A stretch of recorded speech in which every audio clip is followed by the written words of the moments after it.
Ah, naghanap ko sa'yo. Sino yon? Wala lang ang sino eh. Ha? No, no. Dali lang. Di mo, ano mo sinabi mo sa kanya? Ha? Ano po sa ako rito? Akala ko kasi wala, ay, hindi ko man alam eh. Nabasa. Nabasa na ako rito. Kausap ko si Kyle. Parang mahina yung tubig. Parang basahin mo muna ako dito eh. Hindi nagdidilig nga ako kasi sobrang init eh. Hindi lagi, itong diligan mo yung semento ko para matagal ang init oh. Pati simento pa? Ba't dito malapit kasi naman may giligaw oras ko, di pa sa tabi ko. Doon sa tabi ko talaga magkuhan. Parang mahina ang tubig. Ha?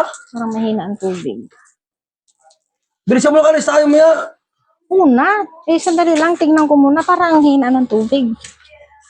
Nakasan mo? Nakapul na nga, mahina talaga siguro ang tubig. Para matanggalan ng init. Okay, alam naman. Mabasa ko dito. Hindi man ikaw ang dinidiligan ko. Puso ko lang na lang. Tingnan mo, Bakit na to eh. ikaw ang didiligan ko dyan, sige ka. Kung saan kasi ako po, doon ka man kasi kon eh. O di man sa mga... Ano mga alam mo, diligan mo yun ng mga bulaklak mo. Doon kasi sa malayo, pati doon sa may... Dito sa magbasa ka. Kung mababasa mo lang, hindi nawakan mo talaga na... Sabi mo, babasain ko dito para hindi mainit. Ako lang, mabasa mo kumaya eh. Oh, Akin na, ako na. doon sa malayo na. Ay, marunong ako.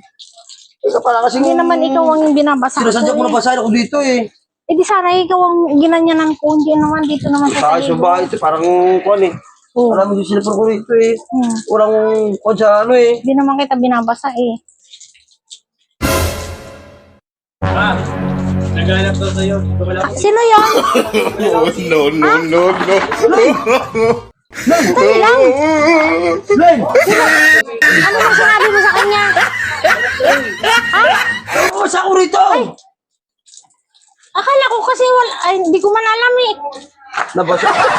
Nabasa na ako rito. Kausap ko si Kyle. Eh, may naghanap daw sa akin eh. Kusap mo si Kada, mas maniligo mo rito. Ay, hindi. Alam mo na nakiwapa Akala ako ko kasi dito eh. dito lang sa ano pa eh. Hindi ko naman alam na sa iyo naka yung tubig eh. Sa bahay ito eh. Eh, pasensya na Nakaligo ko lang sana sa bahay. Eh, tinawag kasi ako ni Kyle eh. May naghahanap nga daw sa akin, kaya Ako pa tapos ganyan. yan doon. Ako tapos yan. Eh, hindi ko man kasi alam eh. Ikaw, alam mo man na nakaupo ko dyan. Ikaw anong ginagawang bahay ito eh. Eh, tinawag kasi ako eh. Tinawag ka kanya mo ito ng gilid mo. Pinasama ko. Eh, nakaganyan lang naman yung kamay ko. Di ko alam na sa iyo pala napunta yung Sa bahay tubig. ito eh. Kakaligo niya wala sa oras eh. Alam mo na nakaligo ko lang naman eh. Eh, pasensya na, hindi ko nga nakita.